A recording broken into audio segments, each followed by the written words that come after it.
Hello my dear friends, कैसे हैं आप सभी दोस्तों। आज जो है हमें इस चैप्टर को किसी भी हालत में ख़त्म करना है और नेक्स्ट पार्ट में इसके जो भी क्वेश्चन रह गए हैं मेरे साथ में हम वो करेंगे, प्लस रिवीजन करेंगे हम इस पूरे चैप्टर का, क्योंकि आप देख रहे हैं कि बहुत ही लेंथी चैप्टर गया है। तो एक प्रॉपर रिवीजन होना चाहिए और लिटरली मेरे हिसाब से अपने सिलेबस का सबसे बड़ा टॉपिक है अगर हम बात करें एसएम की सीरीज़ की। ओके, तो बात करते हैं आज के टॉपिक, और आज का टॉपिक है कोर कंपिटेंस। क्वेश्चन है सर, कोर कंपिटेंस पहली बात होता क्या है? कंपिटेंस मतलब होता है आपके अंदर योग्यता, आपके अंदर क्या कैपेबिलिटी है। और कोर मतलब कि वो सिर्फ आप में ही है, और या फिर कि आप उस फील्ड में एक्सपर्ट हो, आप उस चीज़ के एक्सपर्ट हो रहे हो, आप उस चीज़ को बहुत बेहतरीन तरीके से जानते हो, जिसकी वजह से आप मार्केट में या तो डिफरेंशिएशन क्रिएट कर सकते हो, या तो आप कॉस्ट लीडरशिप क्रिएट कर सकते हो, या तो आप सबसे सस्ता माल बना सकते हो, या तो स्टीव जॉब्स की तरह एकदम मार्केट में हाई एंड प्रोडक्ट बना सकते हो जो कि आप मार्जिन, ग्रॉस अच्छे मार्जिन पे बेच सकते हो। Now my dear friend, core competency के लिए आपको कुछ बातें पढ़नी होगी। इन्होंने कहा कि देखो, कोर कंपिटेंसी वो कैपेबिलिटी है जो आपको सर्व करेगा अ सोर्स, एक ताकत के तौर पे, एक इंटरनल, एक ना आपने एक वर्ड पढ़ा होगा इनहेरेंट कैपेबिलिटी। ये आपकी इनहेरेंट कैपेबिलिटी है, ये आपकी आपकी वो अंदरूनी पावर है। मतलब जैसे जैसे मैं एग्जांपल देता हूँ, कुछ स्टूडेंट्स की पावर होती है वो रात में पढ़ते हैं, कुछ स्टूडेंट्स की पावर होती है वो दिन में पढ़ते हैं, कुछ स्टूडेंट्स की पावर होती है कि वो एक बार पढ़ते हैं उन्हें एग्जाम तक याद रहता है, कुछ स्टूडेंट्स उन्हें 2-3 बार पढ़ना पड़ता है। सबकी अपनी अपनी कोर कंपिटेंसेज है। किसी को मैथमेटिक्स अच्छा लगता है तो उसे अकाउंट कॉस्ट एफएम अच्छा लगता है, किसी को थ्योरी अच्छी लगती है तो उसको लॉ और ये जीएसटी और ये सब अच्छा लगता है, ईएसएसएम। सबकी अपनी अपनी कोर कंपिटेंसी है। उसी तरीके से कम्पिटिटिव एडवांटेज, तो आप अपने एंगल से देखो कि अगर हमारी जो ताकत है हम उसको सही से यूज़ करेंगे तो हमारा एग्जाम क्लियर हो जाएगा। और यहाँ पे क्या है कि आप अपनी ताकत का सही से यूज़ करोगे तो आप बिजनेस में कंपटीशन जितना भी हो उससे आपको कोई फर्क नहीं पड़ेगा, आप ओवरकम उससे इजीली कर पाओगे। C K Prahalad and Gary Hamel have advocate. अब यहाँ पे देखो सर, ये नाम आ गया, ये एमसीक्यू के तौर पर मार्क कर लीजिए और याद कर लीजिए। Okay, have advocate a concept of a core competence. इन्होंने ही इस कॉन्सेप्ट को यहाँ पे इंट्रोड्यूस किया था। They define core competence and the collective learning in the organisation. क्या कहा इन्होंने सर? Collective learning. सर ये कहाँ से आती है? आपने एक टॉपिक पढ़ा था इसी चैप्टर में, लर्निंग कर्व। लर्निंग कर्व का मतलब होता है मेरे दोस्त, क्या होता है एक बार बोलो मेरे साथ। लर्निंग कर्व का मतलब होता है कि जैसे जैसे हम चीज़ें सीखेंगे हमारी कॉस्ट रिड्यूस होगी, आउटपुट बढ़ेगा, प्रॉफिट मार्जिन बढ़ेगा। तो कलेक्टिव लर्निंग, जैसे अब किसी बिजनेस में कोई मार्केटिंग है कर रहा है तो उसको उसका एक्सपीरियंस आ रहा है, कोई सेल्स कर रहा है उसको उसका आ रहा है, कोई प्रोडक्शन कर रहा है, जैसे मैं प्रोडक्शन कर रहा हूँ तो मुझे इसका एक्सपीरियंस आ रहा है। तो हम सबकी कलेक्टिव लर्निंग को एक साथ जब जोड़ दिया जाता है तो हमारी ऑर्गेनाइजेशन में कोर कंपिटेंसी बन जाती है। ठीक है, उसके कहता है ऑर्गेनाइजेशन कॉम्बिनेशन ऑफ टेक्नोलॉजी। आप इसमें यूज़ कर रहे हो मैनेजेरियल, हाउ नो, जो भी आप एक्सपर्टाइज होके जान रहे हो, टेक्नोलॉजी मतलब टाइम टू टाइम जो भी अपडेट आ रहा है वो आप सीख रहे हो। Wisdom and experience are a complex set of capabilities and resources that can lead to a competitive advantage compared to a competitors. Okay, now my dear friend, I have a question with you. Sir क्या कह रहा है, आओ देखते हैं एक बार। ये कहता है कंपिटेंसी का मतलब क्या है। तो अब तो हम जान चुके हैं आपके अंदर की स्किल्स, आपके अंदर की टेक्निक्स जो कि आपको मार्केट को ओवरकम करने में हेल्प करेगी। तो आपका ये कॉम्बिनेशन है किस चीज़ का? आपके अंदर की स्किल्स और आपके अंदर की टेक्निक का। ठीक है, रेदर देन इंडिविजुअल स्किल और a separate technique. Okay, for a core competency it is characterise to have a combination of skill and techniques. मतलब सिर्फ मेरी स्किल्स, मैं बहुत अच्छा पढ़ा रहा हूँ इससे नहीं होगा, मुझे मार्केटिंग के भी एक्सपर्ट की स्किल चाहिए होगी, जो मेरा सप्लाई चेन मैनेजमेंट है, जो डीटीडीसी वाले उनकी भी स्किल चाहिए होगी। अब जो प्रिंटिंग हो रही है सर उसकी भी स्किल चाहिए होगी कि वो अच्छे से बुक प्रिंट आउट करके दे। कई बार क्या होता है बुक्स छपती हैं उसमें कंटेंट ही नहीं आता, कुछ पेजेस ब्लैंक रह जाते हैं, बच्चों को दोबारा मांगना पड़ जाता है, ऐसी भी गलतियाँ होती हैं। ठीक है, तो मेरे को अब मेरा काम है क्या? प्रोडक्शन का। मुझे सॉफ्टवेयर कंपनी का भी प्रॉपर सपोर्ट चाहिए, तो हम सब मिल के ये कोर कंपिटेंसी जो है वो जनरेट करते हैं। तो एक चीज़ इस पर याद रखिएगा कि एक अकेले चने से घड़ा नहीं फूटता, उसी तरीके से एक अकेली स्किल से बिजनेस नहीं चलता, सबको साथ में काम करना होगा बेहतरीन तरीके से। Therefore, core competency cannot be built by one capability. Single से नहीं होगा, इसमें सम ऑफ 5 और 15 area and development expertise. Sir 5 कैसे होगा? देखो, पहला ये हो गया, दूसरा ये हो गया, तीसरा ये हो गया, चौथा ये हो गया, पांचवा ये हो गया। जैसे जैसे ऑर्गेनाइजेशन बढ़ेगी वैसे वैसे हम और रखेंगे। वेबसाइट डेवलपर वो भी है सर हमारे, जो इन चीज़ों को मैनेज करते हैं। प्रिंटिंग के जो मेरे लेबर है उनको तो मैंने, जो टाइपिंग करते हैं उनको काउंट ही नहीं किया अभी, जो मेरे साथ मेरी टीम में काम करता है। ओके, नाउ इसने बोला कि इसमें आपको 3 चीज़ों का ध्यान रखना होगा कि कंपटीटर्स डिफरेंशिएशन, उसके बाद कस्टमर वैल्यू और application to the other market. Sir देखो ये क्या है कंपटीटर्स डिफरेंशिएशन, इसका 2 आप मीनिंग ले सकते हो। पहली चीज़ देखो, कंपटीशन में ओवरकम करने के लिए आपको एक डिफरेंशिएशन चाहिए कि आपके पास ऐसा क्या खास है। यहाँ पे ये जो वीडियो जितने भी स्टूडेंट्स आप सभी देख रहे हो वो इसलिए नहीं देख रहे हो कि मेरी टी शर्ट ग्रे कलर की है, मेरा बैकग्राउंड किस कलर का है, इस बुक में फॉन्ट क्या है, ये लोगो क्या है, नहीं। आप लोग इसलिए देख रहे हो कि आपको चीज़ें समझ में आ रही हैं। आप इसलिए देख रहे हो कि आप अपना पैसा, अपना टाइम जो है वो बचा सको। तो अगर मैं ये करके दे रहा हूँ आपको और इसे पढ़ने के बाद आपको रिकॉल आ रहा है, आप अच्छे से रिवीजन कर पा रहे हो, आप सभी से रिक्वेस्ट है, अपनी फैमिली से तो रिक्वेस्ट कर ही सकते हो, आप सभी फैमिली मेंबर से रिक्वेस्ट है, आपने अब तक इतनी पूरी सीरीज देखी, चैप्टर 2 खत्म होने वाला है, 3 खत्म हो गया, 1 खत्म हो गया, 4 स्टार्ट होगा नेक्स्ट टू नेक्स्ट पार्ट से। आप सभी से रिक्वेस्ट एक बार कमेंट में जाके बताइए कि क्या आपको फ़ायदा मिल रहा है इस लेक्चर से देखने से। मुझे बहुत अच्छा लगेगा, really feel glad. I am requesting to all my family members. जो फैमिली मेम्बर्स नहीं है वो नहीं करेंगे चलेगा, लेकिन जो फैमिली मेम्बर्स है उन्हें करना पड़ेगा। कमेंट कि हाँ बताइए कि आपको इसमें क्या अच्छा लगा। तो आपको जो अच्छा लग रहा है, this is creating my differentiation. Sir आप ना बहुत अच्छे एग्जाम्पल देते हो, सर आप ना बहुत मोटिवेट कर देते हो, सर आप ना प्रैक्टिकल लाइफ के भी एग्जाम्पल देते हो, अपनी लाइफ में क्या सीखा वो भी देते हो, हमें बहुत अच्छा लगता है। तो अगर ये चीज़ आपको अच्छी लग रही है तो आप इसलिए अच्छा नहीं बोल रहे हो कि उसकी कॉस्ट अच्छी है, आप इसलिए बोल रहे हो क्योंकि आपको अच्छा लग रहा है। तो सबसे पहली बात कि ये मेरा डिफरेंशिएशन क्रिएट करता है। नाउ कस्टमर वैल्यू, कस्टमर को क्या फ़ायदा होगा। लेट सपोज आपने ये मेरी सीरीज़ देखी, लेट सपोज एग्जांपल ले लेते हैं, एग्जांपल ले लेते हैं, आपने ये सीरीज़ 1 अगस्त से स्टार्ट हुई थी, 30 सितंबर तक चल रही है, ठीक। अब क्वेश्चन ये है, आपने ये सीरीज़ की और वैल्यू एडिशन ये है कि पहली चीज़ तो आपको नॉलेज मिले, ठीक है। दूसरा, आप अपने एग्जाम में केस स्टडी, एमसीक्यू सब कुछ सॉल्व कर पाओ। इसके लिए आपने मेरी बुक भी जो है वो परचेज कर ली है, ये जो बुक है जो आप देख रहे हो आपने परचेज भी कर ली है। फ़ायदा क्या हुआ कि लेट सपोज ये अगर आपका 50 मार्क का पेपर आता है तो आपने 50 में 40 प्लस स्कोर कर दिया। This is your customer value. मैं मेरी सीरीज को देखने के बाद, बुक्स लेने के बाद आपका क्या फ़ायदा हुआ, this is calling customer value. क्या इसे कहते हैं, कस्टमर वैल्यू। ओके, कस्टमर का क्या फ़ायदा होगा। लेट सपोज कुछ लोग लक्स साबुन लेते थे, मतलब आज से 4-5 साल पहले लक्स बड़ा फेमस था, लोग उसी को यूज़ करते थे, क्यों, वो फेयरनेस बढ़ाता था, ठीक है। तो लोगों का क्या फ़ायदा हुआ, वो फेयर हो रहे थे इसलिए उसको यूज़ कर रहे थे। तो हर जगह कोई भी कस्टमर तभी जाएगा जब उसको कुछ फ़ायदा होगा, that is customer value. Customer की क्या वैल्यू मिल रही है, कस्टमर को क्या वैल्यू मिल रही है आपके यहाँ आने से, या तो आप उसे डिफरेंशिएशन दे रहे हैं या तो कॉस्ट दे रहे हैं, तो ये क्या रहे हैं। Now application to the other market. अब आपने जो भी सीखा, जो भी चीज़ें आप कर रहे हो उसे अदर मार्केट से भी सीखते रहो और अदर मार्केट पर भी थोड़ा थोड़ा अप्लाई करते रहो कि मेरे थोड़ा सा और एक्सपीरियंस और नॉलेज जो है गेन कर पाऊँ। ओके, बाकी हमने पढ़ लिया है। एक बार इन तीनों हेडिंग की रीडिंग देते हैं फटाफट, क्योंकि आज हमें चैप्टर खत्म करना है, थोड़ा सा फास्ट रहेंगे हम लोग। ऐसा नहीं है छोड़ के चलेंगे, लेकिन थोड़ा सा फास्ट रहना है। इसके बाद है कंप्यूटर्स डिफरेंशिएशन, सबसे पहला topic. It is one of the main 3 condition the company can consider having a core competency if the competency is unique and it is difficult to competitors to imitate. दूसरे लोग आपको copy ना कर पाए। This can provide a company an edge compare to the competitors. It allows the company to provide better product or service to the market. No fear that competitors can copy it. हमें इस बात का डर नहीं है कि competitors copy करेगा, दिक्कत ये है कि उन्हें कॉपी करने में इतना समय लग जाएगा, तब तक हम नया प्रोडक्ट ले ही आएंगे। The company has to keep and improving this skills. कंपनी को लगातार इस चीज़ पे काम करना चाहिए in order to sustain its competitive position. Competence does not necessarily have to exist within one company in order to define as core competency.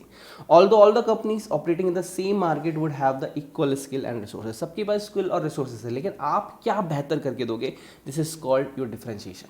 Okay, now my dear friend, customer value. When purchasing a product or service, it has a deliver a fundamental benefit for the end customer in order to be a core competency.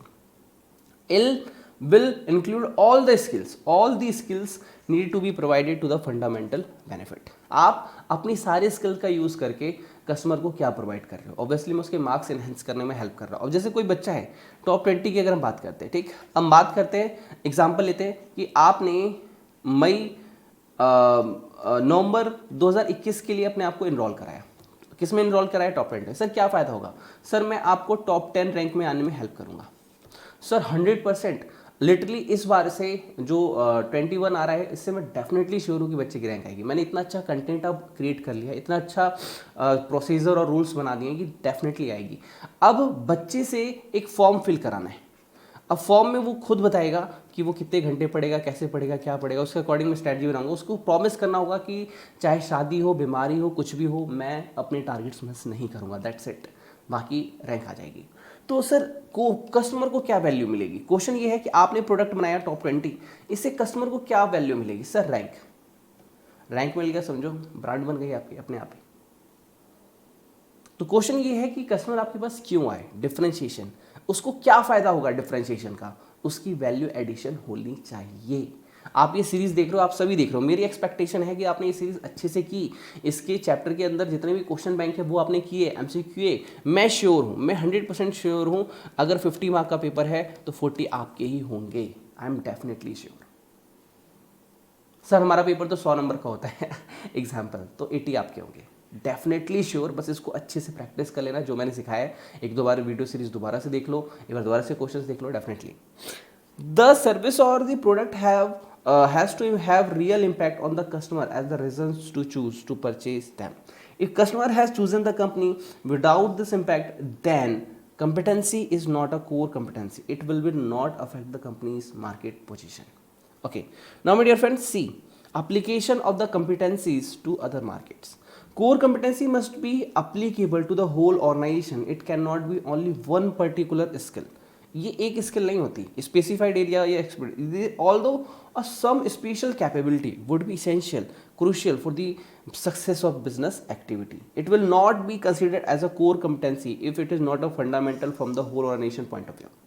आप ये बोल रहे हो sir मेरा ना बहुत ही अच्छा talent है सर, मैं ना बहुत अच्छा गाना गाता हूँ, गा के सुनाऊँ सारे जहाँ से अच्छा, लेकिन अगर भाई गाना गाऊंगा इससे आपके मार्क्स नहीं बढ़ेंगे. लेकिन वही मैं आपको स्टीव जॉब्स की, डेल कंपनी की, मैकडी की बाकी अगर स्ट्रेटजी सुनाऊंगा तो उससे आपके मार्क्स बढ़ेंगे.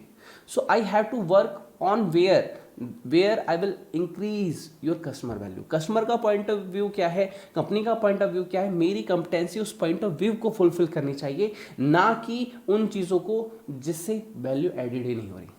कस्टमर आया, मैंने उसको पानी पिला दिया, पानी पिलाया, उसका रिलेशनशिप स्ट्रांग हुआ, लेकिन वैल्यू एडिड नहीं हुई. बंदा पढ़ा, पास हो गया, रैंक आ गई, अब डेफिनेटली उसकी वैल्यू इंक्रीज हो गई. समझो आप, ठीक है. बाकी ये कुछ चीज़ें हैं, अब ये आप खुद से एक बार देख लेना. ये एग्जाम्पल भी है, अब आप ये खुद से देखोगे, ठीक. अब ये एग्जाम्पल है वॉलमार्ट का, यहाँ यूनिलीवर का, ठीक है. अब ये आप खुद से देख लो, आपका हो जाएगा. नाउ यहाँ पे बताया गया है अ कोर कम्पिटेंसी फुलफिल 3 क्राइटेरिया. 3 बातें पूरी करनी जरूरी है. एमसीक्यू के तौर पे भी इसको हाईलाइट कर लो, और 2 मार्क का क्वेश्चन भी यहाँ से बन सकता है. It should provide a potential access to a wide variety of the markets.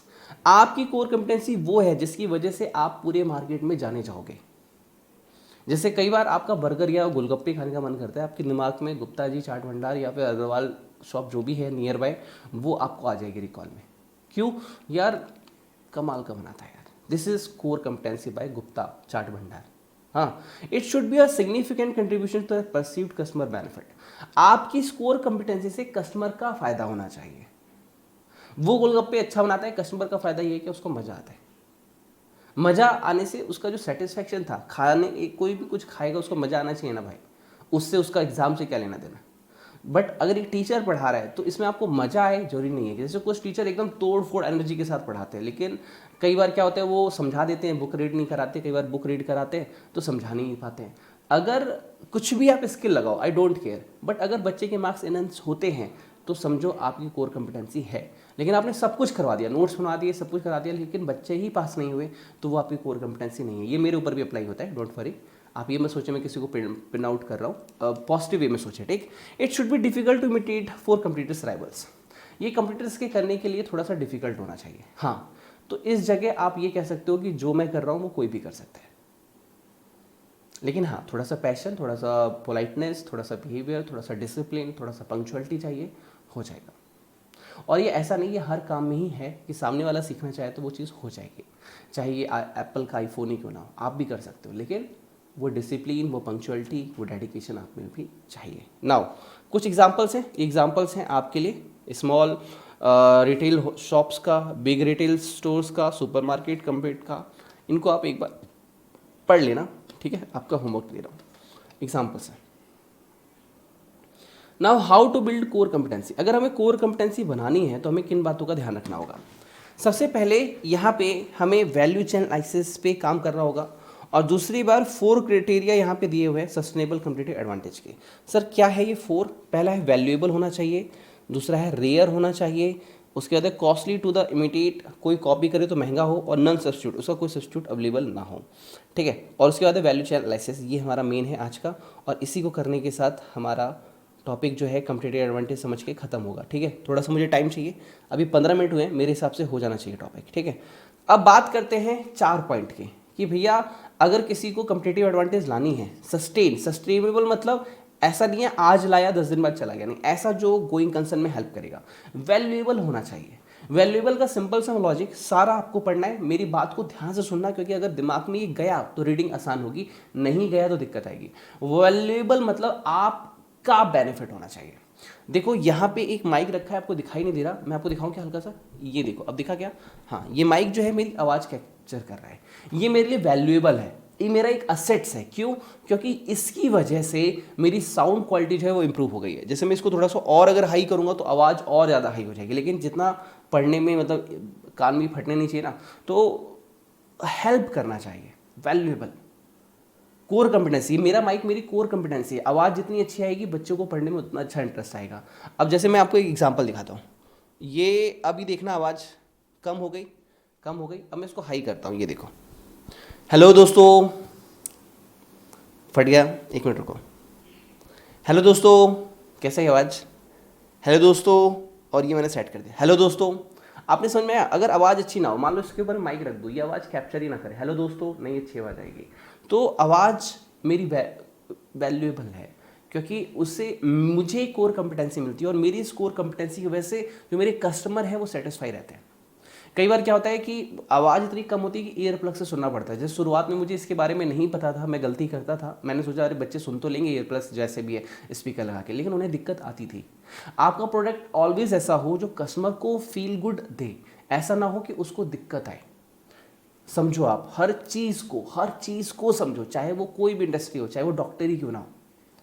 अब एक डॉक्टर की कोर कॉम्पिटेंसी ये है कि भैया वो इस तरीके से उसका डिस्क्रिप्शन लिखे, उसको डायग्नोस करे चीज़ों को, बीमारियों को, कि वो एक बार में ठीक हो जाए, ठीक है सर। तो एक अच्छा डॉक्टर उसी को कहते हैं, एक अच्छा टीचर उसे कहते हैं कि बच्चा एक बार पढ़े तो उसे लाइफ टाइम आपकी पढ़ाई हुई चीज़ें याद रखे, वो एग्ज़ाम क्लियर करे।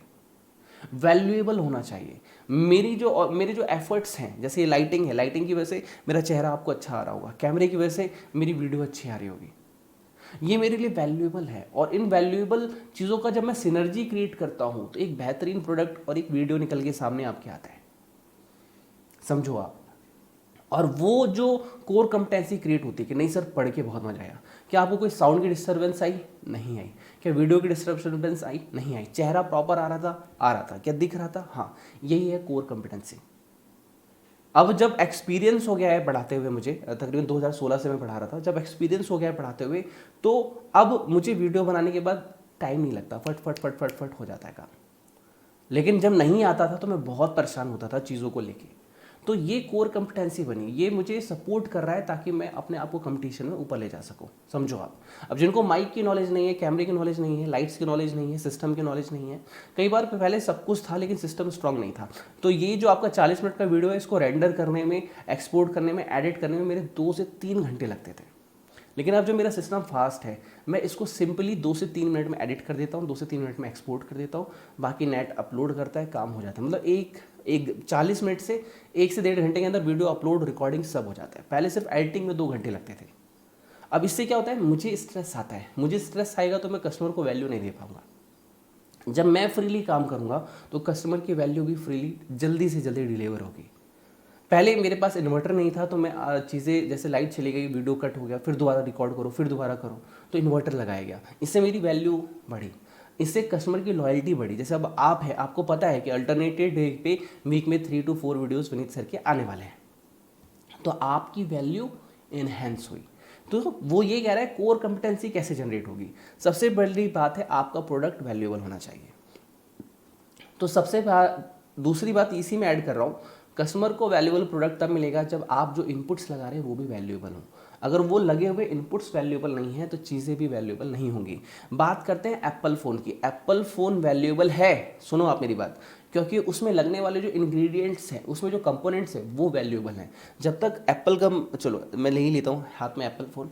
अब जैसे अब ये जो भी है, ठीक है, जैसे भी है, जैसे भी चीज़ें यहाँ पे मैं देख रहा हूँ, कैप्चर कर रहा हूँ, अब आप समझो कि अगर इसमें लगेगा ही सिस्टम लोकल वाला तो ये चलेगा भी लोकल तरीके से। इसमें हाई प्रोफाइल के ही हर चीज़ डाली जाती है, प्रॉफिट कमा रहा है मालूम है, तभी इसका प्रोडक्ट जो है 50,000 की कॉस्टिंग पे बनता है। इसमें बहुत सारे हाई लेवल की चीज़ें डाली जाती है, लिटरली डाली जाती हैं, ताकि ये सब कुछ डिफ्रेंशिएट क्रिएट करके दे। तो हाई इनपुट्स डालोगे तभी हाई प्रोडक्ट आएगा, हाई प्रोडक्ट आएगा तभी कस्टमर को हाई वैल्यू मिलेगी, that is valuable. Now rare, ऐसा ना हो कि कोई भी आपको कॉपी कर ले। आपने जो वैल्यू क्रिएट की है, ऐसा ना हो कि सामने वाला उसे क्रिएट कर ले। अब देखो सर, सामने वाला कैमरा लगा सकता है, सामने वाला सिस्टम लगा सकता है, लाइट्स लगा सकता है, सब कुछ लगा सकता है, लेकिन जो बोलने का तरीका है, जो मैं डेली बेसिस पे बुक्स पढ़ कर रहा हूँ, स्टीव जॉब्स की और ये और वो MBA बुक्स, सब कुछ, वो जो एक्सपीरियंस में ला रहा हूँ अपनी लाइफ के अंदर, पढ़ाने के अंदर। अब आप देखो, जब भी मैं बोलता हूँ तो मेरे हाथ हिलते हैं प्रॉपर। ये जो बॉडी लैंग्वेज में सीख रहा हूँ, जो वर्ड एक्सप्रेस करने का तरीका सीख रहा हूँ, वो लाने में टाइम लगता है। आप आज ही बैठो और कैमरे के आगे बैठ जाओ, आप सोचो कि मैं हर तरीके से हैंडल कर लूँ, नहीं सर, प्रैक्टिस लगेगी, टाइम लगेगा, तब धीरे धीरे धीरे जाके चीज़ें ठीक होती हैं। तो रेयर मतलब है कि ऐसा नहीं है कि कल एक बंदे ने कहा मैं भी ऐसे ही काम करूँगा, मैं स्टार्ट कर देता हूँ, नहीं। ऑर्गेनाइजेशन कैसी भी हो, कुछ भी हो, चाहे कोई भी ऑर्गेनाइजेशन हो, सर आप अपना एग्जाम्पल मान दो, आप एप्पल का दो, एप्पल का ही ले लो भैया, रेयर है, आप करके दिखा दो कॉपी। आज आप बैठ जाओ फ़ोन बनाने, कल तक क्या 1 महीना नहीं 2 महीने देता हूँ, बना के दिखा दो, चलो 1 साल देता हूँ, बना के दिखा दो, नहीं बनेगा, रेयर है। आपको वो कंपोनेंट्स लाने पड़ेंगे, उसको कैसे इस्टेब्लिश किया जाता है वो R&D करनी पड़ेगी, कैसे उनमें चीज़ों को अटैच किया जाता है सीखना पड़ेगा। ये मेरी नहीं, ये सबकी यही कहानी है, ठीक है। इसलिए ये बुक आपको यही सिखा रही है कि क्या आप करोगे। आपने CA फर्म खोलनी है, ठीक है, CA फर्म खोलो सर। आपको CMA फर्म खोलनी है, आप वो खोलो। जहाँ भी आप SM बढ़ रहे हो, MBA फर्म खोलनी है, वही खोलो। क्वेश्चन है रेयर होना चाहिए। रेयर मतलब हर कोई वैसा ना काम करे। तो क्या डिफ्रेंशिएट करोगे सर? हम क्लाइंट के साथ रिलेशन बनाएंगे, हम कस्टमर को टाइमली सर्विस देंगे ताकि वो हमेशा सेटिस्फाई रहे। ये आप कोर कॉम्पिटेंसी, डिफरेंशिएशन, कॉस्ट, जो भी आपको लगाना है लगाओ, लेकिन ये चीज़ें आपको डालनी पड़ेंगी। Okay, now my dear friend, costly to imitate. कोई अगर आपको कॉपी करना चाहता है तो ऐसा कुछ हो इसके अंदर कि उसको पैसे लगें। अब देखो सर, ये एक रोड का NTG माइक है, मैं लिंक डिस्क्रिप्शन बॉक्स में दूंगा, आप जाके एक बार इसकी डिस्क्रिप्शन चेक करना, बाय करना हो तो करना। 25,000 का माइक है सर। ये आवाज़ जो रिकॉर्ड हो रही है ये 25,000 के माइक में रिकॉर्ड हो रही है। ये जो कैमरा है सर, सोनी का है, मुझे मॉडल नंबर याद नहीं है, 4K कैमरा रिकॉर्डिंग होती है सर इसमें। तो ये 1.5 लाख रुपए का है। आपकी कॉस्ट लगेगी, आप सोच रहे हो कि आप मेरी से स्टार्ट कर दोगे, कॉस्ट लगेगी सर, नहीं हो पाएगा। होगा लेकिन फिर पैसे लगाने पड़ेंगे। तो वही वो कह रहा है कि कोर कंपिटेंसी ऑलवेज ऐसी हो कि सामने वाला करे तो उसकी लागत लगे, समय लगे, उसका टाइम बर्बाद हो, वो भटक जाए रास्तों में। This is costly to imitate. Now fourth is non substitute. Sir मेरा कोई सब्सटीट्यूट नहीं होना चाहिए, बट ये पॉसिबल बहुत कम हो पाता है। जैसे आप इंडस्ट्री में गए, आप पढ़ ही रहे हो, आपने सर्च किया बेस्ट टीचर, आपको 4-5 ऊपर जिन्होंने पे कर रखा है, जो 10-20 साल से पढ़ा रहे, उनका नाम नंबर 1 पे आएगा। उनका सब्स्टिट्यूट मैं हूँ, ठीक है, क्योंकि मैं अपनी एज के हिसाब को समझते हुए, अपनी चीज़ों को समझते हुए मैं अब पढ़ा रहा हूँ। उनका सब्स्टिट्यूट मैं हूँ, बट मैं उनका सब्स्टिट्यूट अब बना हूँ। अब 2 साल 3 साल मैंने भी प्रैक्टिस की है, आने वाले 2-3 साल में और करूँगा तो उनके वाला जो लेवल होगा वो मुझे मिल जाएगा। सब्स्टिट्यूट क्या होता है कि एक प्रोडक्ट दूसरे प्रोडक्ट को रिप्लेस कर सकता है। जैसे ये रोड NTG माइक से पहले जो शुरू किया, आपने मेरे 4-5-6 वीडियो देखे होंगे, मैंने वीडियो में किसी ने बताया भी होगा कि माइक ख़राब हो गया था, तो मैं ये रोड गो वायरलेस माइक यूज़ कर रहा था। ये 18,000 का माइक है, लेकिन इसमें मैं वो वाली बात नहीं ला पा रहा था जो इस माइक में आ रही है। आपको फील आएगा साउंड के साथ कि हाँ यार, इस बंदे के वीडियो में अब साउंड इंप्रूव हुआ है। सोचो, सब कुछ था, लेकिन ये माइक में यूज़ कर रहा था, मैं क्वालिटी नहीं ला पा रहा था, कुछ खरखराहट मुझे ना थोड़ी सी फील आ रही थी। लेकिन इस माइक में मुझे फील आता है कि प्रॉपर साउंड जो है वो आ रहा है, ठीक है, प्रॉपर साउंड जो है वो आ रहा है इस माइक के थ्रू, प्रॉपर रिकॉर्डिंग हो रही है इस कैमरे के थ्रू। तो वो ये कह रहा है कि सब्स्टिट्यूट हर चीज़ का अवेलेबल होता है। अब मान लो इस माइक का सब्स्टिट्यूट ये था, मैं इसको लेके आया क्योंकि ये बेटर है, ठीक है। तो उसी तरीके से हर चीज़ का सब्स्टिट्यूट अवेलेबल होता है। तो कोर कंपिटेंसी का जो आपको अगर क्रिएट करनी है तो क्वेश्चन यही है कि आपका कोई सब्स्टिट्यूट नहीं होना चाहिए। If you have any substitute you do not have any core competency. Apple company कहती है सर हमारा सब्स्टिट्यूट आप लाओगे, लाने में समय लग जाएगा। वो एक बायोनिक चिप यूज़ करते हैं, शायद इसमें A13 है 11 प्रो में, जो 12 आने वाला है उसमें A14 है बायोनिक चिप। वो बायोनिक चिप इतनी फास्ट है कि आप 8 GB लगा लो अपने सिस्टम में, आप 16 GB लगा लो, फिर भी आप एप्पल को एक चीज़ में कभी कम्पीट नहीं कर पाओगे, वो है प्रोडक्टिविटी में। उसकी जो स्मूथ वीडियो रेंडरिंग होती है, जो ट्रांजिशंस होती है, जो चीज़ें निकल के आ रही हैं, वो दूसरों में नहीं आ पाते। ठीक है सर, और करना चाहोगे तो करो, फिर लागत आएगी आपकी भी अच्छी खासी। फिर आप मत कहना 20,000 में हमने एप्पल बना दिया, नहीं बनेगा सर। वो आप बॉडी खरीद सकते हो, ठीक है, डिस्प्ले खरीद सकते हो, लेकिन अंदर की टेक्नोलॉजी आपके बस की बात नहीं है। This is called non substitute. आपको सब्स्टिट्यूट क्रिएट करना आसान नहीं है, ठीक है। ये 4 बातें होनी चाहिए। Now the value chain analysis. अब वो ये क्या कहता है कि जो भी आपने 4 बातें पढ़ी है हमारे साथ, आपने कितनी बातें पढ़ी? 4 बातें। तो उन 4 बातों को, जैसे आपका प्रोडक्ट रेयर होना चाहिए, ठीक है सर, आपका कॉस्टली होना चाहिए, ठीक है, और इसने बोला कि आपका सब्स्टिट्यूट अवेलेबल नहीं होना चाहिए, ठीक है सर। देखो एक बार दोबारा से देख लेते हैं, क्या कोई छूटा तो नहीं हमारा? नहीं सर, सब कुछ ठीक है। एक लास्ट है वैल्यूएबल। अब ये जो आपने 4 चीज़ें पढ़ी है, इनको इसमें लाके इस चैन में लगाना है। देखो सर, आपके 4 एक्टिविटी होती है प्राइमरी और 5 होती है आपकी सेकेंडरी सपोर्टिव। प्राइमरी एक्टिविटीज़ कौन सी है? प्राइमरी एक्टिविटी है इनबाउंड लॉजिस्टिक। इनबाउंड मतलब खरीदना, परचेज। जब तक आपका परचेज ही सही नहीं होगा, आपका आउटपुट सही नहीं होगा। जैसे मैंने आपको एग्जांपल दिया, अच्छा कैमरा नहीं है, वीडियो अच्छी नहीं आएगी, वीडियो अच्छी नहीं आएगी, बच्चा कहेगा कि यार मज़ा नहीं आ रहा। क्योंकि आज के टाइम में स्टूडेंट बेशक वो फीस आपको 200 रुपये दे, लेकिन क्वालिटी इसको नंबर 1 ही चाहिए। जैसे हम शूज़ बेशक कॉपी वाला ही पहने, नाइकी का ओरिजिनल ना खरीद के, रिबॉक का ओरिजिनल खरीद के 200-300 रुपये वाले सस्ते खरीदे लोकल मार्केट से, लेकिन दिखना वैसे ही चाहिए। समझ में आ रहा है मेरी बात? तो जब तक आप वो चीज़ नहीं लोगे ऑर्गेनाइजेशन के अंदर, परचेज ही सही मटेरियल नहीं करोगे, आउटपुट सही कहाँ से करोगे? तो आपने परचेज कर लिया, फिर उस पर ऑपरेशन किया। ऑपरेशन मतलब उसका प्रोडक्शन किया, प्रोसेस किया, उसका आउटपुट किया।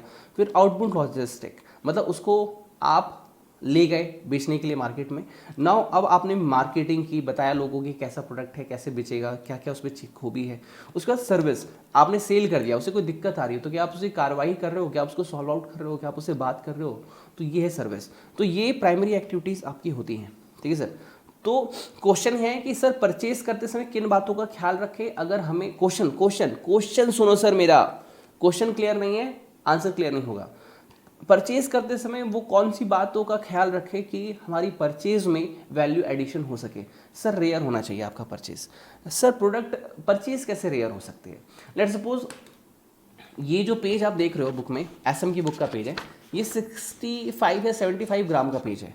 उन्होंने बोला सर 35-45 का यूज़ करो, आपका जो कॉस्ट होगा कम होगा और आपका प्रॉफिट बढ़ेगा। मैंने कहा नहीं, जो पेज मुझे पसंद है वो ही होना चाहिए। तो वो ये कह रहा है कि आप परचेज कर रहे हो तो इस बात का ख्याल रखो कि उसमें इंग्रेडिएंट्स कौन से यूज़ होने वाले। अगर ये सस्ता पेज में लगा दूंगा आपको नहीं पता चलेगा, लेकिन वो पेज फटने शुरू हो जाते हैं। आप उसको मार्क करोगे, 2-4 बार करोगे, वो खराब सा थोड़ा सा फील आएगा। लेकिन कुछ बुकों को देखा है मैंने, मोटी मोटी होती है लेकिन 500-600 में अवेलेबल हो जाती है। क्यों? सस्ते पेज यूज़ होते हैं सर। नोटिस करना, अगर आपने ये एसएम की बुक ले ली है तो इसका पेज एक बार देखना, आपको फील आएगा कि हाँ टफ है पेज, ठीक है। उसके बाद कॉस्टली होना चाहिए। सर क्या कॉस्टली? कि अगर सामने वाला कंपटीटर्स मुझे कॉपी करे तो उसकी लागत लगे। अगर वो 35 ग्राम का पेज यूज़ कर रहा है, मैं 65 का कर रहा हूँ, अब सिंपल सी बात बताओ, उसको कॉस्ट बढ़ानी पड़ेगी कि नहीं बढ़ानी पड़ेगी? बढ़ानी पड़ेगी। ओके, उसके बाद सब्स्टिट्यूट अवेलेबल ना हो। सब्स्टिट्यूट मतलब कि मेरा कोई सब्स्टिट्यूट, मेरी परचेज का कोई सब्स्टिट्यूट अवेलेबल ना हो। मान लो 65 ग्राम की जगह कोई नई कंपनी आ गई, जैसे इंटेल कंपनी थी, इंटेल प्रोसेसर बनाता था। अब इंटेल के प्रोसेसर आप मेरे सिस्टम में इंटेल का ही लगाए, इसका एक कंपटीशन आ गया है सर, AMD प्रोसेसर अब आ चुका है। तो अगर मैं परचेज कर रहा हूँ इंटेल, अगर उसका सब्स्टिट्यूट आ गया AMD, तो मेरा जो मेरे जो कंपटीटर्स हैं, मैं इसको कितने का, मैंने इंटेल का प्रोसेसर लगाया 90,000 रुपये का लेट सपोज, और AMD कह रहा है सर हम 50,000 में दे देंगे। तो अगर ऐसा होने लग गया तो मेरा जो कंपटीशन जो है वो सस्ते वाले पे भी चला जाएगा और फिर वो कस्टमर को भी सस्ता देगा, क्योंकि उसने सस्ता वाला प्रोडक्ट यूज़ किया था। काम शायद एक ही कर रहे हो लेकिन कंपटीशन को इससे फ़ायदा हो जाएगा। नाउ वैल्यूएबल, जो भी आप कर रहे हो कस्टमर की वैल्यू एडिशन होनी चाहिए। अब जैसे ये कवर पेज है, ठीक है, ये कवर पेज है जो भी हमने डिज़ाइन किया, बुक का कवर पेज डिज़ाइन किया, तो आने वाले टाइम में मैं इसको ब्लू कर रहा हूँ कंप्लीट। मैंने एक नया डिज़ाइन इसके लिए सोचा है, आने वाले एडिशन में वो आएगा, ठीक है। तो अब जो भी हम कर रहे हैं, ये जो भी हमने किया, इससे कस्टमर को वैल्यू मिलनी चाहिए। इसमें जो क्वेश्चन डाले, जो थ्योरी लिखी, जो भी किया हमने, उससे कस्टमर को वैल्यू मिलनी चाहिए, उसका रिजल्ट आना चाहिए। ओके, तो जो मैं अभी बता रहा हूँ, ये 4 इंग्रेडिएंट हर सब में लगाओ, 4 इंग्रेडिएंट यहाँ पे, यहाँ पे, यहाँ पे, ये जो मैंने आपको बताया, ये चारों पॉइंट सब में लगाओ। ऑपरेशन, प्रोडक्शन होते समय रेयर होना चाहिए आपका प्रोडक्शन। जैसे कार बनती है, बाइक्स बनती है, वो रेयर होते हैं, उसे हर कोई कॉपी नहीं कर सकता, ठीक है। कॉस्टली, हर कोई प्लांट मशीनरी नहीं इस्टेब्लिश कर सकता कार और बाइक बनाने के लिए। सब्स्टिट्यूट अवेलेबल नहीं होता कि आप कार और बाइक को घर पे बनाने लग जाओ। बनाओगे 1 लाख ऑर्डर पूरे कैसे करोगे? वैल्यूएबल होना चाहिए सर। क्यों? आपकी प्रोडक्शन में वैल्यू होगी तभी कस्टमर का फायदा होगा। आउटबाउंड लॉजिस्टिक, आप गए, बेचने गए, सेल्स करने गए, कस्टमर के घर तक पहुंचाने गए, वैल्यू एडिशन होना चाहिए। पैकिंग खोलते समय उसे ऐसा ना फील हो कि यार मेरी बुक तो पानी में खराब हो गई, इसमें तो तेल लगा हुआ है, इसमें तो सब्जी लगी हुई है, ऐसे कैसे दे दिया, इसमें तो धूल जमी हुई है। साफ एकदम अच्छे से दो यार उसे। मार्केटिंग कर रहे हो, मार्केटिंग में भी 4 कंपोनेंट लगाओ। आपकी मार्केटिंग रेयर होनी चाहिए। सर कैसे? मार्केटिंग में आप सलमान खान को बुला लो, रणवीर कपूर को बुला लो, अमिताभ बच्चन को बुला लो, आपकी एडवर्टीजमेंट एकदम रेयर हो जाएगी। हर कोई कॉपी नहीं कर सकता, पैसे लगाने पड़ेंगे। उसके बाद एक कॉस्टली होने चाहिए, कि इतनी कॉस्टली हो कि कंपटीशन एक बार सोचे यार वो तो एकदम बुला रहा है यार, टॉप लेवल को हम कैसे बुलाएंगे। उसके बाद सब्स्टिट्यूट अवेलेबल नहीं होना चाहिए। अमिताभ बच्चन का कोई सब्स्टिट्यूट थोड़े ना है, अमिताभ बच्चन है। उसके बाद वैल्यूएबल, आपकी मार्केटिंग में वो इन्फॉर्मेशन होनी चाहिए कि जो कस्टमर को जान के लगे कि हाँ यार हमारी वैल्यू जो है वो ऐड हुई है। ओके, उसके बाद सेल्स में भी, तो मार्केटिंग सेल्स एक ही हो गया। फिर सर्विस में भी 4 पॉइंट लगाओ। आपकी सर्विस रेयर होनी चाहिए। रेयर का मतलब ये नहीं है कि कस्टमर को आसानी से ना मिले। रेयर का मतलब ये है कि सिर्फ कस्टमर को एक्सक्लूसिवली वो मिलनी चाहिए। अब जैसे मैं आपको बताता हूँ, मेरे पास एक लिनोवा का लैपटॉप था जो मैंने आज से 2 साल पहले खरीदा था, योगा। उसमें दिक्कत क्या है, उसका टच स्क्रीन खराब हो गया है। मतलब लैपटॉप ठीक है, टच स्क्रीन काम नहीं कर रहा। मैंने कहा सर ये डिस्प्ले चेंज कर दो, आऊँ क्या सर्विस सेंटर? उसने कहा सर ऐसे नहीं होता, सेल्स डिपार्टमेंट में आप मेल करो, हमारे पास आएगा, फिर हम आपको बुलाएंगे, तब आगे करना। तो उन्होंने नहीं किया। मैंने बोला कि सर मेरा ना मतलब जो डिस्प्ले है ख़राब हो गया है, लेकिन वो गारंटी में है। उसने कहा अच्छा गारंटी में है, आइए सर आइए अभी सॉल्व करते हैं। This is called rare. तो उसी तरीके से हर ये 4 पॉइंट आप लगा दो। Now we have a supportive activities. ठीक है सर। तो प्राइमरी एक्टिविटीज़ आपकी कितनी हो गई? 1 2 3 4 5, तो टोटल 9 एक्टिविटीज़ हैं हमारी। अच्छा मैंने कुछ गलत बोल दिया था क्या इस वीडियो में? अब बोल दिया हो तो कान पकड़ के सॉरी। प्राइमरी एक्टिविटीज़ आपकी 5 होती हैं, सपोर्टिव एक्टिविटीज़ आपकी 4 होती हैं। मुझे लग रहा है शायद मैंने थोड़ी देर पहले ये बोल दिया था सपोर्टिव 5 प्राइमरी 4। नहीं गलती हो गई, सॉरी। ओके चलो फाइन, पढ़ाए तो वही ना, बोलना मत छोड़ दिया मैंने कुछ। तो सपोर्टिव 4 होती है। पहली बात है आपका इंफ्रास्ट्रक्चर कैसा है। जैसे आप एप्पल के इंफ्रास्ट्रक्चर में जाओगे तो आप वहाँ पे देखोगे, आपको फीलिंग है यार क्या ब्रांडेड लोग हैं यार, क्या मतलब ड्रेसेस पहन रखी है, क्या बात करने का स्टाइल है, ठीक है। तो इंफ्रास्ट्रक्चर वैसा लगना चाहिए जैसी वैल्यू आप क्रिएट कर रहे हो। अगर कोई बंदा बुक स्टोर में जाता है तो वहाँ इतनी सारी किताबें होनी चाहिए, बंदे को लगे कि हाँ यार कितनी किताबें यार, मतलब यहाँ तो अच्छी अच्छी किताबें, खरीदना चाहिए, आऊँगा बार बार। उसके बाद ह्यूमन रिसोर्स मैनेजमेंट, जो वहाँ के लोग हैं वो चीज़ों को कैसे मैनेज कर रहे हैं। नाउ टेक्नोलॉजी डेवलपमेंट, अगर कोई बंदा आपकी वेबसाइट्स के थ्रू आ रहा है या कुछ भी आपने जो भी प्रोसेसर वहाँ लगा रखा है वो ऐसा स्मूथली रन करने वाला होना चाहिए कि सामने वाले को डिफिकल्टी ना हो। उसके बाद है प्रोक्योरमेंट, जो बंदा आपकी साइट से खरीदना चाहता है, चाहे वो ह्यूमन रिसोर्स से डायरेक्ट करे या टेक्नोलॉजी से डायरेक्ट करे, उसको कठिनाइयाँ ना हो, ठीक है। अब ये चारों पॉइंट्स इसमें लगाओ, ये आपका होमवर्क है, ठीक है। और इन चीज़ों को लगाने लग गए तो आप आंसर खुद से लिख सकते हो, और आपका ये जो आंसर है यहाँ तक ये क्वेश्चन जो है वो हो जाता है। नेक्स्ट क्वेश्चन है कोर कंपिटेंसी है, इसको आइडेंटिफाई कैसे करेंगे। तो आपने इतना पढ़ लिया है कि अब आपको ये क्लियर हो जाएगा। मैं हल्का सा थोड़ा सा रीडिंग देता हूँ। एक तो यहाँ पे मैनेजिंग लिंकेज के बारे में बताया कि चीज़ों को ध्यान रखें, ठीक है। मैं उसके ऊपर आता हूँ, लेकिन सबसे पहले ना एक टॉपिक ये वाला है लास्ट, इसको एक बार कर लेते हैं, फिर मैं उसके ऊपर आता हूँ, ठीक है। और ये आप देख सकते हो, यहाँ से हमने चैप्टर स्टार्ट किया था, ये चैप्टर की स्टार्टिंग थी, ये ऊपर एंडिंग कर रहे हैं। अब एक बार इसको सुन लेते हैं, ये है क्या। ये क्या कहता है कि आपके पास रिसोर्सेज कैसे हैं, पहले वो जान लो। सर मेरे जो रिसोर्सेज है ना टेंजिबल है, मेरे पास फिजिकल भी है, फाइनेंशियल भी है, पैसा भी है, बॉन्ड्स भी है, हाँ शेयर्स भी है, सब कुछ फिजिकल भी है एकदम, प्लांट मशीनरी सब कुछ है सर, एकदम बढ़िया सर। इंटेंजिबल भी है, ह्यूमन स्किल्स इंटेंजिबल है, टेक्नोलॉजी है मेरे पास, मेरी रेपुटेशन है, मतलब ब्रांड है मेरी खुद की। ओके नाउ अब इन सब का फायदा उठा के, सुनो आप, इन सब का फायदा उठा के, इन सब की इनहेरेंट कैपेबिलिटी को जनरेट करके, इनहेरेंट कैपेबिलिटी को जनरेट करके आपको क्या करना है, अपनी कैपेबिलिटी बनानी है, ऑर्गेनाइजेशन को एक लेवल पे पहुंचाना है। लेट सपोज मेरे पास माइक है लेकिन ये ऑन ही ना हो, मान लो ये माइक यहाँ लगा हुआ है, ये ऑन ही ना हो तो मेरा साउंड तो जाएगा ही नहीं ना, तो मेरे पास टेंजिबल एसेट्स होने का क्या फायदा, कैपेबिलिटी आएगी नहीं आएगी। तो वो कह रहे हैं जो भी आपके पास रिसोर्सेज है, चाहे वो टेंजिबल है इंटेंजिबल है, इन सभी रिसोर्सेज का प्रयोग करो ताकि आप कैपेबिलिटी क्रिएट कर पाओ, और उस कैपेबिलिटी का जब आप फायदा ले पाओगे तो उसको हम कहेंगे कॉम्पिटिटिव एडवांटेज। पहला तरीका तो ये हो गया। दूसरा तरीका, अब मैं क्या बोल रहा हूं, अगर आपको कॉम्पिटिटिव एडवांटेज लेनी है, क्वेश्चन क्या है, अगर आपको कॉम्पिटिटिव एडवांटेज लेनी है, ठीक है सर, तो आपके पास कैपेबिलिटी होनी चाहिए, पावर, स्ट्रेंथ, ठीक है, और रिसोर्सेस का फायदा उठाना पड़ेगा, रिसोर्सेज को प्रॉपर यूज करना पड़ेगा, तब जाके आपके पास कैपेबिलिटी आएगी। या तो आप ऐसे बोल लो या तो ऐसे बोल दो, मुझे कोई दिक्कत नहीं है। Okay now one thing, chapter खत्म होने वाला है, कमेंट बॉक्स में जाके लिखो, ठीक है। एक भाई अपने भाई से बोल रहा है, एक भाई अपनी बहन से बोल रहा है, हाँ फैमिली मेम्बर हो ना, चलो लिखो जाके कमेंट में चैप्टर समझ में आ रहा है कि नहीं, हम थोड़ा सा ठीक है। ओके वापस आते हैं एक बार इसी चीज़ को। अब इसने रिसोर्स एंड कैपेबिलिटी जो हमने बात की कि रिसोर्सेज के इसका फ़ायदा उठाओ तो कैपेबिलिटी आएगी, कैपेबिलिटी का फ़ायदा उठाओगे तो कॉम्पिटिटिव एडवांटेज आएगी। एक बार बोलो मेरे साथ, क्या, रिसोर्सेज का फ़ायदा उठाओगे तो कैपेबिलिटी आएगी, कैपेबिलिटी का फ़ायदा उठाओगे तो कॉम्पिटिटिव एडवांटेज आएगी, ठीक है। तो ये है आपके रिसोर्सेज और ये है आपकी कैपेबिलिटी। कहते हैं टेंजिबल रिसोर्स होते हैं आपके पास, ठीक है, जो क्वान्टिफाइड होते हैं, फिर इंटेंजिबल एसेट्स होते हैं, मतलब वही जो बात पढ़ी थी उसको दोबारा से इन्होंने लिख दिया। फिर क्या रहता है capability, capability exist when resources have been purposely integrated, मतलब जिस पर्पज के लिए उन्हें लाया गया है वो एक साथ मिलकर उसके लिए काम करे। लेट सपोज कैमरा ऑन है, माइक ऑन नहीं है, माइक ऑन है, कैमरा ऑन नहीं है, जब तक एक साथ काम नहीं करेंगे कैपेबिलिटी आएगी कैसे, तो सबका एक साथ काम करना जरूरी है to achieve a specific task. Effective use of the logistic management techniques, effective and efficient control of inventory, effective customer service, innovative merchandising, product and design quality, digital technology, सब कुछ जो है वो आपकी कैपेबिलिटी क्रिएट होगी, ठीक है। Okay अब एक बार इस चीज़ को एक बार रीडिंग देते हैं, हमारा ये वाला टॉपिक खत्म। Competitive advantages are conditions that allow a company or country to produce a good or service equal value but a lower price। जो आपको सामने वाली शॉप में मिल रहा है वो हमारे यहाँ भी मिलेगा लेकिन हमारे पास कम प्राइस में मिलेगा, दिस इज कॉम्पिटिटिव एडवांटेज। ये तब होगा जब आपके सारे जो असेट्स हैं उससे आप कैपेबिलिटी जनरेट करवा पाओ, तो more desirable fashion. This condition allow the productivity interior to generate more sales, superior margins, आपकी सेल भी ज़्यादा होगी और आपका मार्जिन भी ज़्यादा होगा compare to its market rivals, आपके कंपटीटर से ज़्यादा।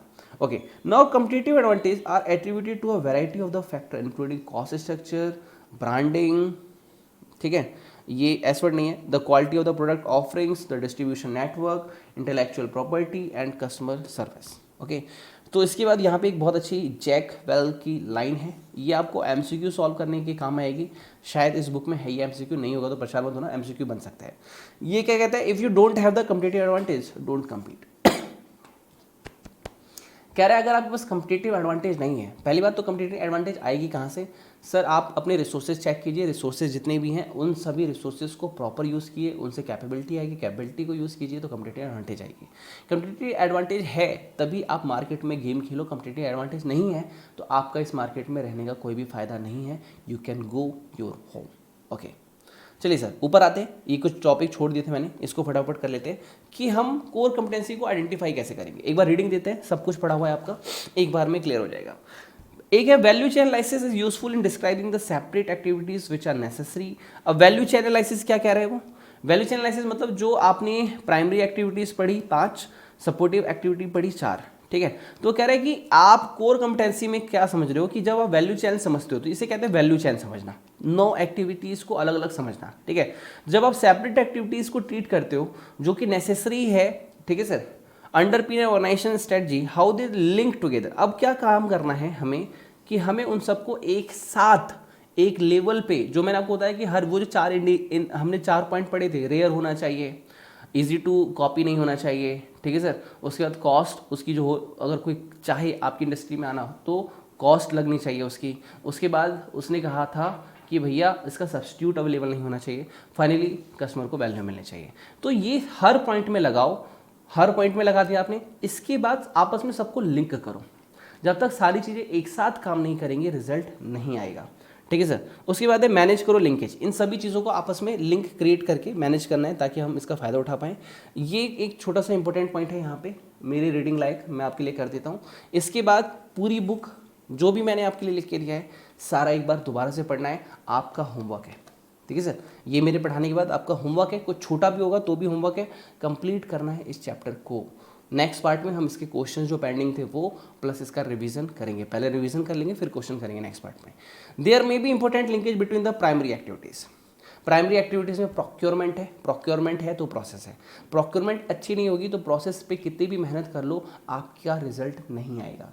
लेकिन अगर सामान अच्छा खरीदा लेकिन आपको प्रोसेस, जैसे दूध सबके घर में सेम आता है लेकिन चाय सबके घर में सेम नहीं बनती क्योंकि प्रोसेस इज नॉट इक्विवेलेंट। समझो आप, अब आपने सब कुछ अच्छा कर लिया लेकिन आपकी मार्केटिंग एंड सेल्स टीम अच्छी नहीं है तो आपका प्रोडक्ट बिकेगा ही नहीं। जैसे मेरे साथ ये अभी गलती हो रही है, मैं इसी कोऑर्डिनेट में बार बार मार खा रहा हूँ क्योंकि मेरे को मार्केटिंग और सेल्स करना नहीं आ रहा। मैं इसी पे अभी दिमाग लगा रहा हूँ कि कैसे करूँ। लिटरली बता रहा हूँ, सच बता रहा हूँ, अपनी लाइफ का एक्सपीरियंस, मुझे ये नहीं आ रहा। अब मुझे इस पे सीखना है कि मैं कैसे अपने प्रोडक्ट की नॉलेज कस्टमर तक पहुँचाऊँ। बच्चों ने मुझे कई बार कॉल करके कहा सर आप इतना अच्छा बनाते हो, आप प्रमोट क्यों नहीं करते हो। मैं कहता हूँ यार मैं सोचता हूँ क्या ज़रूरत है, लेकिन कई बार ज़रूरत होती है। It's will help you in creative competitive advantage. तो आपने प्रोडक्ट भी बहुत अच्छा बना लिया लेकिन कस्टमर तक उसकी जानकारी ही नहीं पहुंची तो वो कैसे आएगा खरीदने। The management of the linkage between a primary activity and the supportive activity may be basis for the core कम्पिटेंसीज। जब आप लिंक एस्टैब्लिश करना सीख जाओगे आपकी कोर कम्पिटेंसी बनना शुरू कर देगी। अब मैं जैसा मेरा ओल्ड माइंड सेटअप था वो ये कहता था कि मार्केटिंग करना गलत है और मार्केटिंग नहीं करनी चाहिए। तो वो ये कहता है कि अगर आप मार्केटिंग नहीं करोगे तो आपकी कोर कम्पिटेंसी नहीं बनेगी, ठीक है। मार्केटिंग का मतलब ये है कि आप गलत इन्फॉर्मेशन मत दो, आप जो भी आपके प्रोडक्ट में है वो तो बता सकते हो। लेट सपोज मैं एप्पल फ़ोन बेच रहा हूँ आपको, मैं इसकी मार्केटिंग नहीं करूँगा, आपको कैसे पता चलेगा इसमें क्या है। देखने में तो लग रहा है कैमरा है, एक फ्लैश लाइट है और एक टच स्क्रीन है, इसमें नया क्या है। तो इसमें नया क्या है यही बताना मार्केटिंग होती है कि what we are helping you by this product, this is your marketing. Okay, linkage between different supporting activities may also be basis of the core competency. Vertical integration attempts to improve performance. A more recently philosophy has been totally quality management. हर product में हर activity में quality लाओ, this is called total quality management which seeks to improve performance through closer working relationship. The merchandise activities which manufacturers undertake with their distributions are now much improved iron important. Okay, ये मैंने छोटा सा छोड़ दिया था, अब आपको समझ में आ जाएगा ये क्या है. Core competency likely to be more robust and difficult to imitate. ऐसे होनी चाहिए कि मशीन्स भी काम करे, कुछ ऐसा काम करे कि हर कोई कॉपी ना कर पाए. If they relate to the management of the linkage within the organisation's value chain and linkage into the supply and the distribution chain. ये आपको लगाना पड़ेगा, जब तक आप नहीं लगाओगे फ़ायदा नहीं आएगा. हर एक एलिमेंट में जो एक्टिविटीज़ हैं 9 सब में आपको लगाना पड़ेगा और सभी लिंकेज, सभी चीज़ों को आपस में आपको लिंकेज करना पड़ेगा, जोड़ना पड़ेगा ताकि आउटपुट और अच्छा आए. Okay, it is the management of these linkage which provide leverage and levels of the performance which are difficult to match. तो इतना अच्छा परफॉर्मेंस आएगा कोई भी आपको compete नहीं कर पाएगा. The ability to coordinate of the activities specialist team department may create competitive advantage through improving value money in the product और सर्विस. इसी के साथ चैप्टर ओवर. कहीं 1-2 लाइन रह गई हो, एक आध पैराग्राफ रह गया हो, होमवर्क में है आपके, पढ़ लेना, चैप्टर फिनिश. रिक्वेस्ट है अपनी फैमिली मेम्बर से लाइक कीजिएगा वीडियो को. चैप्टर में आपने नहीं किया होगा मुझे पता है, लेकिन आज मेरे लिए चैप्टर आप देखो इतनी बड़ी सीरीज़ थी, इसके लिए एक लाइक और एक कमेंट जरूर कीजिएगा. मुझे भी फीलिंग आएगी कि हाँ मैंने आपकी लाइफ में कुछ वैल्यू एडिशन किया. नेक्स्ट पार्ट में पहले रिवीजन करेंगे, क्वेश्चन करेंगे, देन चैप्टर 4 में मोस्टली 3 पार्ट लेंगे, चैप्टर 5 में मोस्टली 3 पार्ट लेंगे. मतलब इस चैप्टर में 2 चैप्टर हो जाएंगे आपके. उसके बाद चैप्टर 7 में 2 पार्ट, 2 मतलब 3 ले लो, 3-4, और 8 में 3-4, मतलब इजीली हमारा टारगेट जो है कंप्लीट हो जाएगा जो हम लेके चल रहे थे. ठीक है, तो आप सिलेबस की टेंशन मत लो, जो मैंने डेडलाइन ली है तब तक हो जाएगा. ठीक है, अलविदा चाहूँगा. Wish all the best, god best, to take care, bye bye. मिलते हैं आपसे नेक्स्ट चैप्टर नहीं नेक्स्ट पार्ट में. ओके, क्योंकि रिवीजन करना है अभी. Okay, thank you.